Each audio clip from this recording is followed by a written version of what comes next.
We are live. Rasik Singh. Hersh? We live? Yes, we are live. Yes, sir. Yeah, so I mean, in terms of the overall market today, largely sentiment seems to still tilt towards some bit of positive bias, which is good, right? Because we've had a couple of very good days in terms of breadth. Today, while the breadth is weakened to that extent, but it's still not negative per se, and I mean, if you look at the overall breadth of NSE, it's still not bad. 2.4, 24 stocks are advancing for every 10 stocks declining. So, and that's primarily coming from small cap and mid cap. Large caps are largely flat if you look at it in that sense. So, so the Nifty and the Sensex is flat. Nifty IT is down 1%. So there's some weakness which is continuing there. Nifty Bank is slightly weak, and I presume that it could be because of some of the private sector banks. Yeah, the larger ones. Larger ones, yes. And I think some, SBI is up, but I think Kotak also is Kotak, up. HDFC, ICICI, these are some of the banks which are there. So the large caps, there is a consolidation happening in the large cap sector banks as well as large caps, and that's what is getting reflected. Kal jo tha, it seems to be an how do I put it, a covering of sort, because there was lots of shorts going into it, and then you had that pending news of Trump delaying the entire tariff, and so I think at the expiry you had a lot of covering which happened. And if you look at the puts and calls, there has been an unwinding of a lot of them happening yesterday in yesterday's trade, which is the Nifty weekly expiry which has happened. So But sir, essentially, if we were to zoom in, one of the stories of the day that we broke in the morning was with regard to platform fees. The hike in platform fees, the cut in platform fees and the competition which is increasing there. And Zomato languishing on the back of that, I think 3.5% down. Actually, Zomato has been correcting since Feb 28 when it went into the MSCI revamp, I think. That day also it was showing a correction which is coming there. It got added to MSCI in the MSCI reject. But what's happening is what we discussed yesterday, and which Neeraj was also talking about, right? When we were talking about the FMCG companies. Is it time to buy FMCG companies? And he was talking about, the kind of low returns coming in, growth being very muted. And if all those is muted, it's going to reflect in the urban distribution segment as well, right? Not just in the Kirana Walas, but also in the distribution platforms like quick commerce. But Milind Karmakar was very positive with regard to platform companies. Yeah, the platform was not the first one, right? First rung was retailers. Retailers, which was there. Platform came second. So if the volume growth is not picking up in FMCG, then it will reflect in the distribution growth as well, which is retailers and platform companies. I think that Jeffrey's note that you had shared yesterday was also very very strong on private labels. From the ground, in modern trades, feet on the ground. So it's like it was basically 2 points that the modern trade, which is your largely your urban centric stores, are seeing a lot of competition from private labels which look a lot similar to like your parachute bottles. So they presented a very good analysis there as well, that is increasing going forward as well. And I think that's one look. So I remember I'd gone to Delhi a couple of weeks ago and I went to this Vishal Mega Mart store because I'd never been. Recent listing done very well. So udhar gaya tha main, so they actually had a chart that if you buy one brand का 5 kilo चावल ये price इतना होगा, private label हमारा जो है वो इतना होगा, and they'd given a comparison basically. So I think it's changing towards private labels now. I think that is going to be one, because the margins are much higher for private labels, and second, while we may say that the tech enabled platform, quick commerce and everything, these dark stores are turning out to be a version of the superstores or kirana stores Yeah. in some way, right? Yeah. Except for the fact that the SKUs Yeah. are very small in Right. kirana, and here SKU size से बड़ा होता है बड़ा क्योंकि ही इनको होता average order value बड़ा करना बढ़ाता होता है. है. So that tech integration which is, but as you said, delivery charges or platform fees are coming down, but that was for food delivery. I don't know whether I think अभी तो it's for food delivery के लिए है. और food delivery में sluggishness आ रहा है, Q3 में भी था और ये continue हो रहा है ये.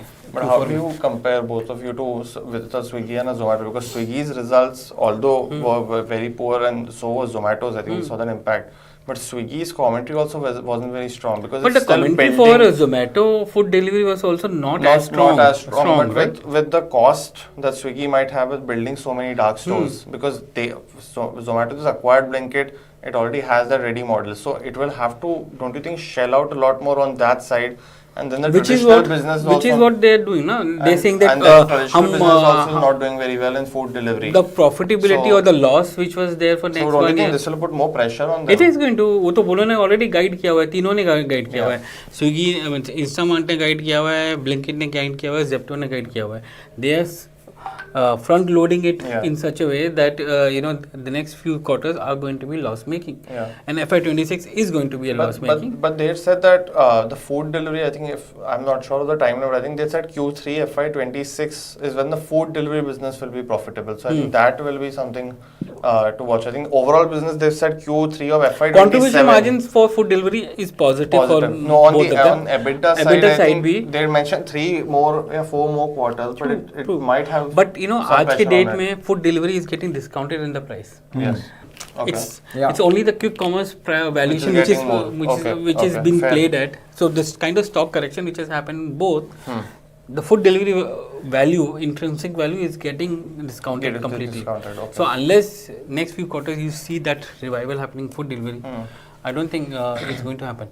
When they started off with food delivery, it came up, so a plateau on valuation, and then that run up of quick delivery started off, saying oh quick delivery आ गया, and अब जो valuation है quick delivery का है, अभी जो correction हुआ है ना, और पैसा अभी फूड डिलीवरी बना रहा है, पैसा फूड डिलीवरी बना रहा है, और बहुत it gets very funny,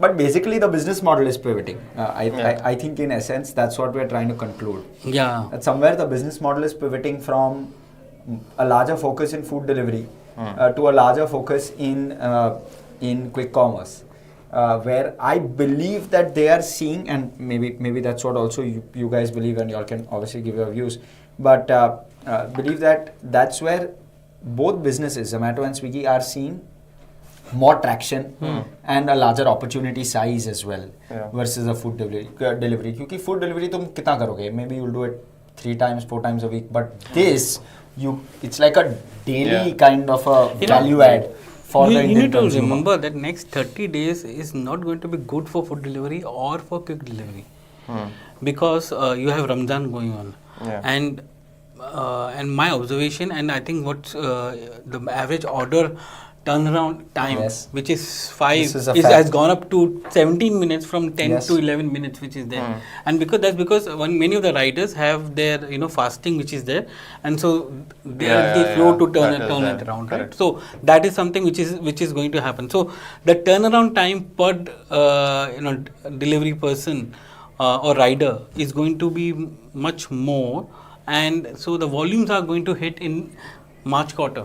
Or the March month in the fourth quarter. So that is also something which you need to be. The average average time taken is and so demand is high, but the delivery is much more. Delivery turnaround is slow. And guys, while we are at this conversation, we request you to send in queries. Yes, there is one query which has come from Venkat, and it's basically, can I know what parameters to look while researching about banking sector or NBFC? Venkat, he's the right person for you. We got the correct person. Too many parameters, but so one, and I'll list it in order of my preference. It's very personal, and obviously everyone needs to look at their own preferences and assess what their risk appetite is. The first would be asset quality for me, but These factors will be common across the board. Just order of preference may be different. Asset quality would be one. Growth would be the second. asset quality जब बोलते हैं तो क्या होता है? Means अगर Asset कोई quality P&L is- देखेगा तो उसमें क्या देखना चाहिए? हाँ, so asset quality जब आप P&L देखते हो तो provisioning का number देखो, which is for NBFCs it is expected credit loss or impairments within the NBFC space. That's And you the should term which look is at used. it quarter on quarter. You should look at it quarter on quarter to kind of assess as to how well or badly the company is doing. Along with it, you will want, and what does it basically signify? It signifies that on the total loans given. How many loans have, I'm just saying it in very, very layman terms, what's the default like? And therefore, how much do you have to provide as part of your losses due to such defaults in that particular quarter? That's what it essentially signifies. So that's probably the first point. And why is this important? Because once your defaults start to go up, typically a company will taper down on growth for at least some time. So say if 2 quarters the losses, the credit losses are high or the provisioning is high, the company will taper down on growth. So even if it's a 40% growing company, they'll be forced to taper down on growth.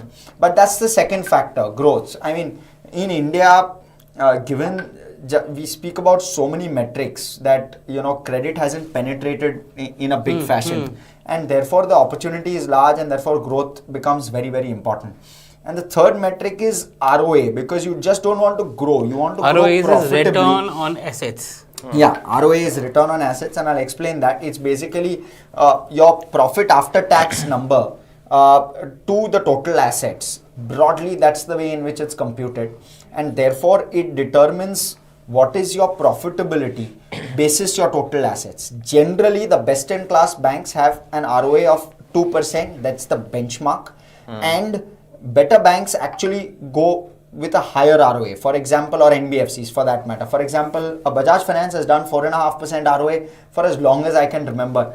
Maybe there'll be a quarter or two where they would have done some excess provisioning and therefore it would have dipped below 4. But otherwise, the consistency of the ROA is something that I would really look for. So these are the 3 larger metrics which I'll look for. If it's a 10% growing company at a 2% ROA, it will obviously be lower in the pecking order versus a 20% growing company with a 4.5% ROA, because on the incremental assets, on the incremental loans disbursed also, it's doing 4.5%. Then in terms of valuations, of course, you want to be reasonable. So look at your 5-year average price to book versus your current price to book, see the environment at this point and assess and judge what you want to buy. And also the segment they are in, basically. Yeah. Especially when you're looking at NBFCs, are they into an unsecured segment, or gold, or home personal finance, or those or consumer finance?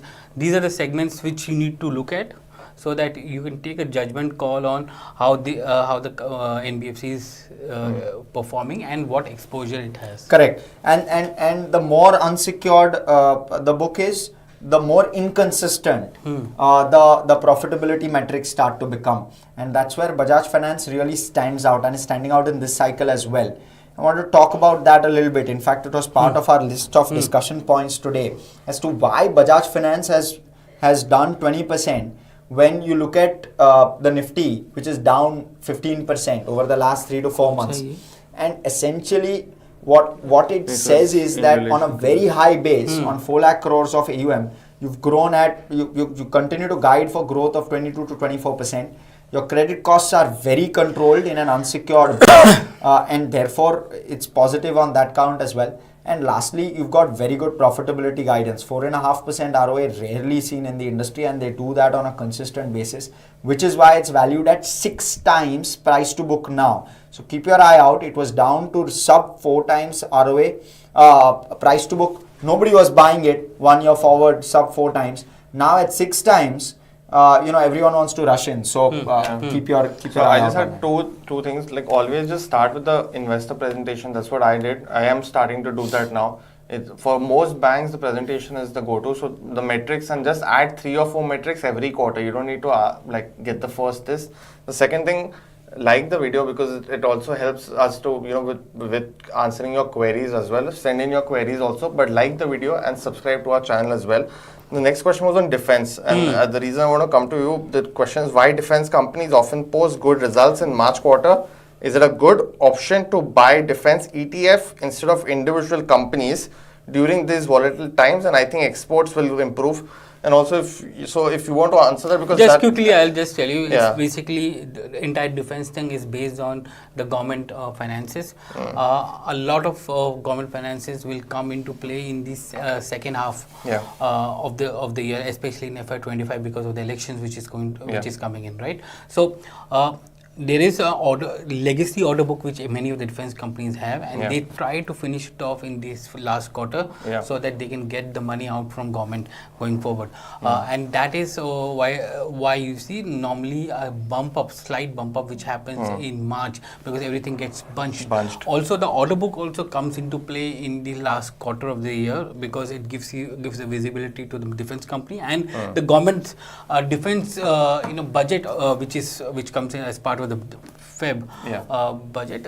It also gives you an idea of what is the kind of spending or capital spending for defense which is there. So it's around 1.8 lakh crores for FY26, and that's something people are arguing that it's a little lower or so, but that's not the concern here because the fact is that there is a lot of legacy orders, and by the time that gets executed. At that point in time, the budgets will factor in what is the amount to be put into place. So yes, that's how you need to look at defense. Yes, many of the defense stocks have fallen by 30-40%. You need to look at how they are performing. Defense ETF is the best way to go. Means passive funds are the best way to go because if you are not an active investor, let the fund manager do the job for you and not you don't burn your fingers on a day-to-day basis. So that's one. I'm of the view that passive is the best thing because the cost is very minimal and there is a fund manager looking at it. Also, the mid-cap defense name have seen a lot of correction in this, guys. True. So I think it's a very good tool to diversify, get some exposure, but also which are the defense funds which are there. Whether it's defense specific funds or with defense ETFs which is there. So kind of sum it up. One is you've got the budget which comes in February, so there's good traction in March. Second is that some of these companies, including a Mascon doc which came on our channel just a couple of days back, 6 years of current revenue is the order book size. So regardless of how large the budget allocation to defense is, doesn't really matter because you've got the next at least 3 to 4 years covered even at a 20% growth rate. The budget is based on what is the kind of deliveries which are going to be made in the next fiscal.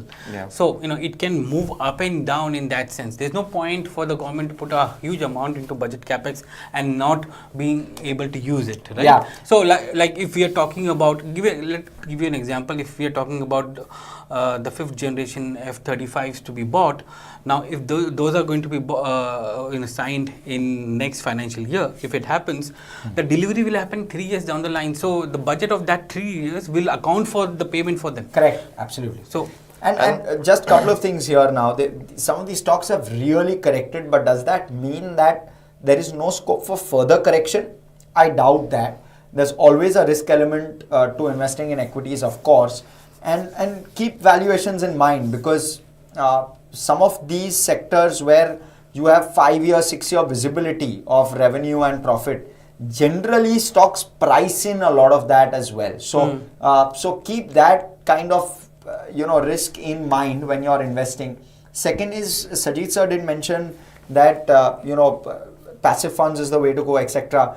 But NFOs have been rampant and have been missold. So please be very careful of that as well. And lastly, exports actually have grown by roughly 10 times because we were at a very low base in 2014-15. So exports have grown and it should continue to do better as well. The next question is on Manav Chopra. So, we spoke with him yesterday. So to this thing, because the first question was, can Nifty touch 1,25,000 by 2035, stated by the late Rakesh Jindal? See, it's like saying, will India have a GDP of $10 trillion? Yes, we will have a GDP of $10 trillion because we're growing on a nominal rate of 10 to 12% 10% every year, and if you compound and add to it, at some point in time, we'll reach $10 trillion. The same thing is for Nifty as well. The Nifty earnings are growing at 8 to 12% every year. Means we start the year with 15% kind of projection, and we come down to 10 to 11%. So 8 to 10%. Not every year, sir. Not every year. What I'm trying to say is that yes, Nifty will grow from here. Yeah. The question is that you're talking about 2030 to 2035. The companies which will lead to that 2035 in 2035 of 1,25,000 will be different from the companies which are today. Yeah. Means you'll see that in the next 5 years or 10 years, a lot of tech platform, new economy, new energy companies will start coming into the benchmark indices, and the old economy companies, if they are not going to change themselves, they may get out of the index, and they may not even be in the Nifty next 50 also. Yeah. You know, so you need to look at from that point of view. At that point in time, what is going to happen? Will it happen before that? Correct. I don't know. Means if we are going to grow at 10% every year, maybe we'll reach that before. But you need to look into the means these numbers looks very good. You know, when Rakesh Jhunjhunwala says, "Oh, 1,25,000 हो जाएगा Nifty या 1 lakh हो जाएगा Nifty," but look at, you know, it's like a blue sky scenario. No, 25 साल means Paytm का था. So when Paytm was listing, one of the analysts said, "Oh, I've done the DCF for next 25 years." Yeah. But in next 3 years FI40 का DCF से नीचे लेकर करके आ गए, और फिर 2 साल में 2 बार बिजनेस मॉडल चेंज हो गया. Yeah. But look at don't look at the index from that kind of thing कि मेरा Nifty 125,000 हो जाएगा. Look at from the point of view कि Nifty growth कितना हो रहा है, and what is the multiple that you're getting to your stocks which are part of it. Means normally क्या होता है कि अगर इंडेक्स अगर 10% बढ़ता है तो हर स्टॉक मिनिमम 10% नहीं बढ़ता है. कुछ स्टॉक 8% भी होते हैं, कुछ लोग 20, कुछ स्टॉक 20% भी होते हैं, और उसका जो वेटेज है इंडेक्स में, which is a free float weightage, determines the index value. So you need to look at how liquid the stock is, how growth oriented the stock is, and what is the kind of momentum the stock has. And I think the biggest one was paints and consumer stocks, right? They did very well between 2010 and 2020, and that just corrected. We've seen what happened with Asian Paints, I think. But I just want to get you in, because there was a prediction in terms of from Manav Chopra as well, if you want to just comment on that. Yeah, but you know, I want to cap off the point on the Nifty. So the specific question asked is, can the Nifty do 125k by 2030 to 2035. Now that itself is a 5-year period. Now generally in a 5-year period, when you're looking at the last 30 years, compounding happens at roughly 12 to 15%. In that case, you double over a 5-year period, just simple math, right? And therefore it can be the difference between 62,000 and 125,000. So that's the first disclaimer I want to make. 2030, if we are where we are right now, 2030 125k looks difficult to do because it's 5x in 5 years. I mean, I really hope, pray that that actually happens, because all of us will be very rich then. But unlike through mutual fund investments. Yeah. Let me clarify. yeah, mutual fund investment. And if that were can it happen by 2035? It's possible, because you typically do 4x in 10 years. And if you're at 25k roughly in this year, 4x in 10 years is not too far. And Nifty can have a variance of 10 to 15 to 20%. It can be overvalued or undervalued by that much. And therefore, 125k in the next 10 years is possible. That's just broadly I just wanted to thesis. I just wanted to just drop in one small thing here. Nifty 50 का जो composition है और Nifty next 50 का composition है, just check it out. Yeah. Very interesting. Right? Means the highest weightage that Nifty 50 has is, I think, SGFC 13% or Reliance or 11-12%, whatever it is there. The highest weightage that Nifty next 50 has is 4.5%, which is Indigo. Simple as that. And it's a very diversified index which is there, and it is very high momentum, high growth, growth index, because there's and IT उसमें सिर्फ एक company है, LTI Mindtree, और कुछ नहीं. I think one of the biggest is also capital goods. It's a 10% exposure in next 50. Exactly. Means Nifty में नहीं है एक भी. कंजम्पशन 20% के आसपास है, 20. 20% है, कैपिटल गुड्स उसमें है और फाइनेंस कंपनीज उसमें है। और फाइनेंस कंपनीज में कौन कौन सी तुम्हारे पीएफसी, आरएसी, आईआरएफसी, वो सारी कंपनी जो फाइनेंस करती हैं power consumption as well as capital आज के date but not retail and PSU component is very high in that, right? So if you think PSU is going to be the flavor, next 50 is the index to look at from an index point of view, means ETF point of view or an index fund point of view. So there was a question by Barun Shaw, view on AMC companies. You want to cap off the point with regard to Manav Chopra? Yeah, Manav Chopra, you wanted to say. Yeah. So three things he said, very interesting. I would urge you to go and check out that video. It's on our YouTube channel on NDTV Profit. We had a conversation with him yesterday. Three things with him that stood out for me.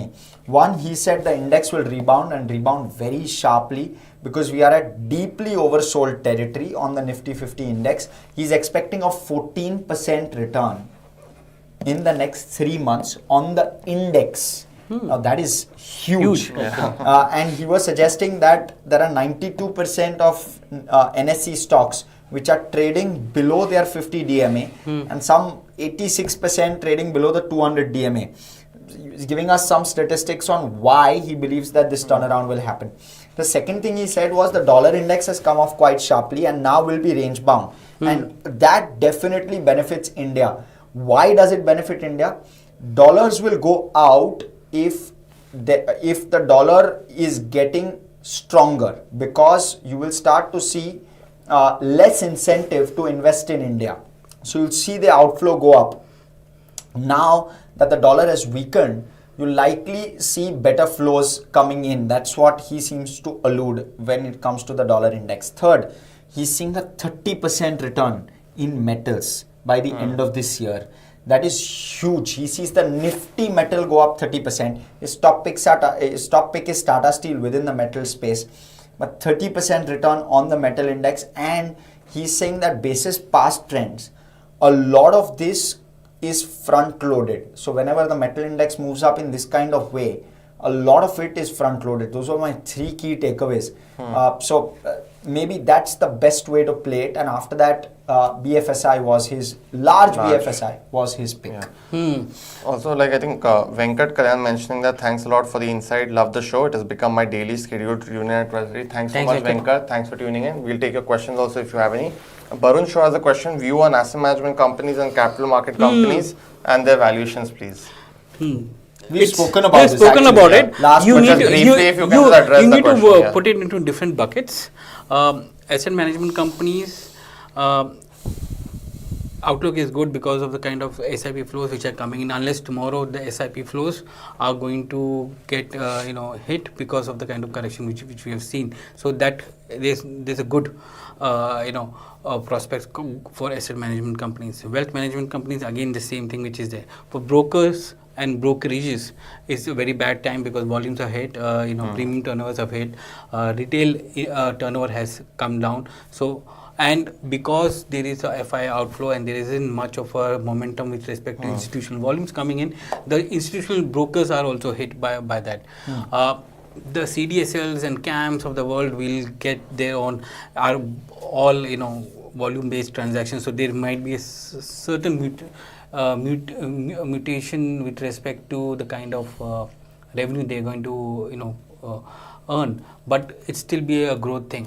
By the way, just to give a sense, I was reading one of the reports today on it was an HSBC report on AMCs, right? It spoke about the fact that 30% of the total retail AUM is in SIPs, and within that 25% of the SIPs have less than 1 year of maturity, and many of those SIPs are in small and mid cap, and small and mid cap for the last 1 year have now turned into negative territory. So there could be redemption which could come in. There's no data to suggest that because every month SIP flows are going up in small and mid cap. So it seems that investors are now holding off from redemption and also holding off and not stopping their SIPs, which that's why the flows are 10,000 crores coming in every month is not a small amount in that sense. So we need to monitor that, and that's how you're going to see whether AMC, if you have an exposure to AMCs, which are a couple of them in the market, look at the kind of flows which are coming in, and then they'll give you an idea of it. By the way, AMCs are gradually increasing their expenses as well, so that takes care of their inflation with respect to cost and other stuff, so they're maintaining their margins as well. Yeah, so it's very interesting space, especially the AMC space, where brokerages are concerned, pure play brokerages. I would want to look at their performance over the next 1 to 2 quarters. I'm being very cautious with my words. So yeah, I would want to look at their performance over the next quarter or two before I determine what the full impact is, because there's just so much happening, from a regulatory standpoint. Correct. You don't want to be caught on the wrong end of the regulatory problem, but at the same time they've turned cheap, so you may want to look out on that. Certain brokerages also have other businesses that they do. So they do wealth management, they do Motilal even does housing finance. So you have all of those businesses which also are present, and maybe those are better bets in this market if you really want to play it rather than a pure play. Again, you need to do your research. Yeah, please do your research. And if required, and take a help of a financial advisor. If yes. So Jack has a question. Do you have any ETFs that are investing in European markets so as to diversify further? Actually, we don't. I've checked with Alex on this. I've sent it to Alex. Maybe Alex, once he responds, we'll know. There is one Motilal which does it, right? But sir, yesterday I was talking to an analyst, right? And this is on defense plus Europe plus everything that's playing out. So he was telling me that Europe is at an interesting inflection point because of everything that's happening between USA and Ukraine. Europe is at an interesting inflection point. It's primarily because of the defense companies. Correct, right? Absolutely. And what we've seen in the past is when generally defense spends go up substantially, and we've seen this in the US in the 70s and the 80s and the 60s during the Cold War. We've seen this at other times in India as well over the last 3-4 years when defense spend has really gone up. I'm saying infra spend has also gone up, but defense spend in particular has gone up. We've seen economies suddenly wake up and do very well. Europe has been the sleeping giant for a very long time. Do you believe that the outperformance could happen now? There's a couple of things there. To give us statistics, in the entire Russia-Ukraine war, US spent around $350 billion, and combined Europe spent around $100 billion.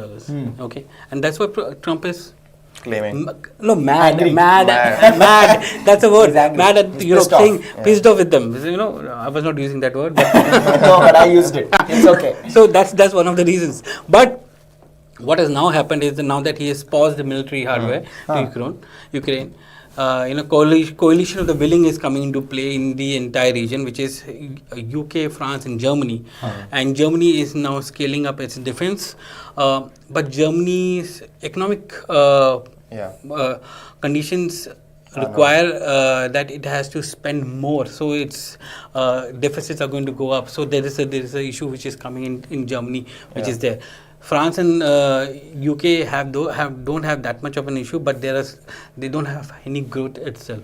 So when they are going to spend more, I think they have the headroom to do that, and that will, as you said, it will bring there. But Germany is going to be a key player in the entire European markets, and in the last 1 week we have seen a lot of talk about defense spending going up, and it's not infra spending which is going up, it's defense spending which is going up, because they're trying to shore up their defenses against Russia, because US, for all we know, is not going to come to the rescue of. There's no assurance anymore. There's no assurance. So yeah, that's and like the biggest industries in Europe also, like the auto ones, they've not done very well at all. And then like Mercedes has also cut its guidance for 2025 this year as well, that sales will be lower than last year. Volkswagen as well has done the same thing. Volkswagen has mentioned that they'll roughly reduce their workforce by 30,000 over the next few years. They were going to shut their plants, and I think that would have done something for the company.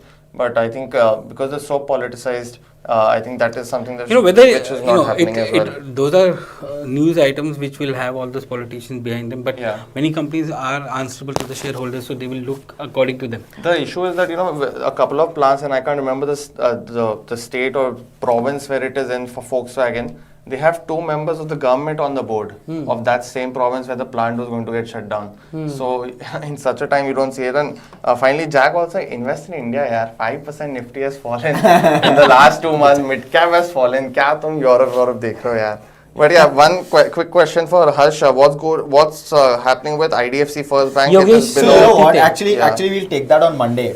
Yeah. What I'm curious to know, and because Puneet is here, sir, please, with all due Arre respect, bhai, you tell me. Auto. I want to take a view on auto because there's just so many Puneet, questions. ये बताओ, M&M versus Tata Motors. एक वो और दूसरा Honda has become the number 2. Yeah. Right? Yeah. Honda Hero को beat करके. Yeah. So I think one on Tata Motors very, very interesting because we were just looking at it. So it's like there are 3 things. One is that whatever market has happened, car sales have not done well, and it is a product of that. The other aspect is the EV sales haven't picked up as it was expected of the curve. So that's a bit of disappointment there.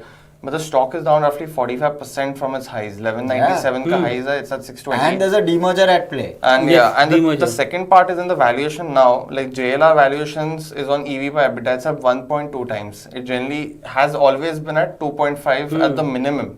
So it's half of the valuation that is there. And the second. But sorry, just to clarify that. Yeah. But that is on the basis of the. That's assuming that valuation on the rest of the business remains as is. Remains as is, yes. And the only issue is that the JLR drives that kind of premium because it's like 70% of the revenues. And the thing is with JLR, the sales and the exposure to China is lower than something like Mercedes and BMW. BMW has 35. So is it fair to say, Puneet, कि अगर if I'm looking at a long term from a pure CV player, Pure CV player, yes. This is the right price to enter. Yeah, because like मुझे एक अशोक लेलैंड के versus चाहिए Tata motor and वो मुझे 45% discount में मिल रहा है. And it's a bigger player like and it has a much profitable and margins. Number one CV player in the country 50% market share. 50% market share. Plus high margin. 11-12% margin. Yes. तो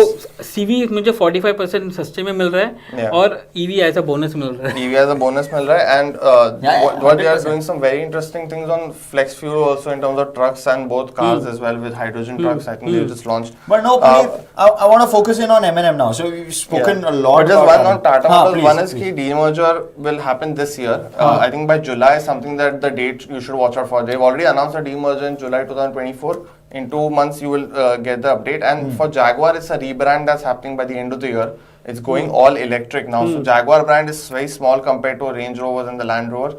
But still, I think that will also have some impact on the stock to see the revival because that will eventually happen with Land Rover as well. It will go electric. So if it's the hype, if it's worth the hype, but I think definitely with commercial vehicle as a pure play, with India business also will take off. I'm guessing because the EV venture is valued $9 billion. पर अभी valuation देखना पड़ेगा क्या है? अभी and the second thing on M&M, it's been growing consistently in the 11 months, 15-20% growth consistent. Yeah. And very interesting what they said was we are not doing a new petrol or diesel launch this year. We'll be continuing with the existing. Scorpio, those Thar and all that. And it's so well on SUV. So doing why so should well. they? And they will focus on these 2 new EVs which they have, and they are expecting 2 more on the same platform. So you should see those very quickly. It wouldn't take too much time to turn around. So I think for M&M, while the stock has corrected from that 3,000 levels to 2,700 odd, and that's purely based on Tesla. Yes, Tesla. That is unjustified. We spoke about it. Yeah, we've done a lot of 8,000 units से ज़्यादा तो आएगा नहीं ना साल में. One was which we discussed on pricing, right? You said Tesla's pricing when you convert it is 35 lakh. You add 15% import duty. You add the road taxes. 55 lakhs. Let me put it this way. 30 lakhs minimum है होना चाहिए for you to get a car to attract 15% duty. पर उसमें भी cap है आपका ना कि पहले साल में आपको 10% फिर 25% 3 या 4 साल में ऐसे आपको डोमेस्टिक और 5 साल में आप 40,000 से ज़्यादा गाड़ियाँ नहीं ला सकते हैं. मतलब कि हर साल आप 8,000 गाड़ियाँ ही ला सकते हैं. You're talking of getting 8,000 Tesla units into the country and that will impact Mahindra? No, it's not going to happen. I think it will just happen that will of course expand the market. We sold roughly 1 lakh electric vehicles in cars last year. with 8,000 units, of course, is a decent number, but I think the market is going to expand much quickly. That's what Anish Shah is also estimating. He said that they have a capacity of 5,000. They will sell roughly, right, just on that calculation, they have a capacity of 60,000 in just the first. If it does even half of that, which it already has the bookings for, I think that will definitely have an impact. And most brokerages have come out, called it out, that we don't see a Tesla impact. Some have raised prices, we saw that upgrade. But stock is not improving. So is it the farm sector which is the problem? Actually, I think farm is doing well. It's supposed to be doing well, which is why I'm asking. Yes. So I think it's just the market condition that is there. There's nothing. I think the people were. If I just have to really pickpocket and say this one thing, the first day number people just expected too much. It came at 30,000 bookings. The thing was with Thar, in the first hour they got 1,76,000. So uske comparison mein you will, if you just go on numbers, that is a disappointment. But I feel like within. But Thar का क्या था price range? Thar is I think above like 16 lakh. 16 से 20-25 lakh. But people go like upgrade it, get the top end models. 22 ना? Yeah, and it's a cult following. और ये 34 तक जाता है. 22 से the ticket size is more, is what Sajeet sir is saying. Yeah, so should help margins also very quickly. I think it's not going to be that they'll run a loss making. But I think the trigger would be if the company comes and gives an update of what is the total order book which is coming from EV. Generally they don't do it, but yes, for some, if they do it, it's going to be a good indicator of what is the kind of demand that's coming for that price point. I think even if they start like they mentioned, mid-March is when they start deliveries. Even if they do that, I think we'll know that the product is ready to go out in the market. And once that comes, I think that's the thing with Ola Electric, right? The stock is down 60% from its highs because they mentioned that in March we'll launch the bike and it's not come yet.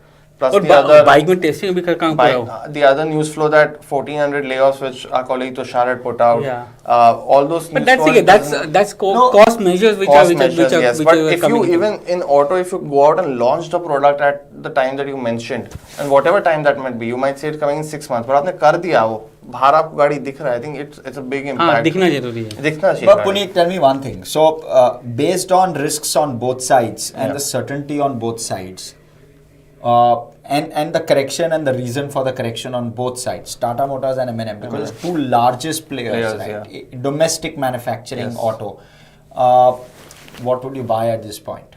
What would you? I think what is it that you find better in this market? I think essentially it's also because where they are in their cycle, right? Because like Tata Motors roughly sells 580,000 vehicles. This guy sold 450,000. So it will easily go to that level. And when you see that growth, I think that will pick up much quicker than that. On the value on what you might get, like eventually you might get a lot. If you buy the beaten down stock, you will get a lot more, right? I think that's the logic. So with Tata Motors, that is there.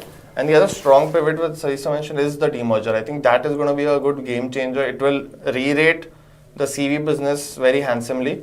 And it will also re-rate the India PV business because that business has been slightly disappointing in terms of margins. It should have, it's not there where Mahindra is. Mahindra does 9.7% margins on the auto side, which does not include tractors. And a lot of it might be commercial vehicles, but on the pure car side, they've been managing their cost well. I think. Plus, just to cap it here, because producers are just shouting at us saying that, we need to wrap. There is a Tata Capital IPO which is coming in and Tata Motors may offload its stake there, so it may get around 4,500 crores, which will help in pairing the debt. So to sum it up. So that's the triggers which are coming in. We've had plenty of more questions and we'll probably take that on Monday. We've got a couple of more questions for sure, so we'll take that on Monday.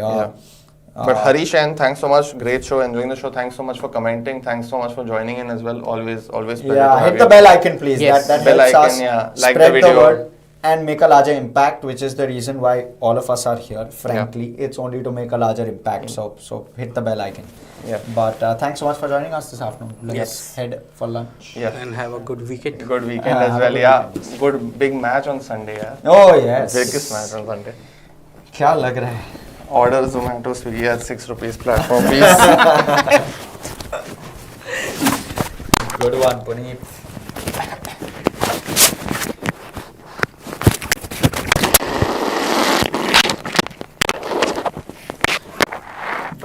चले sir lunch. हाँ चलो.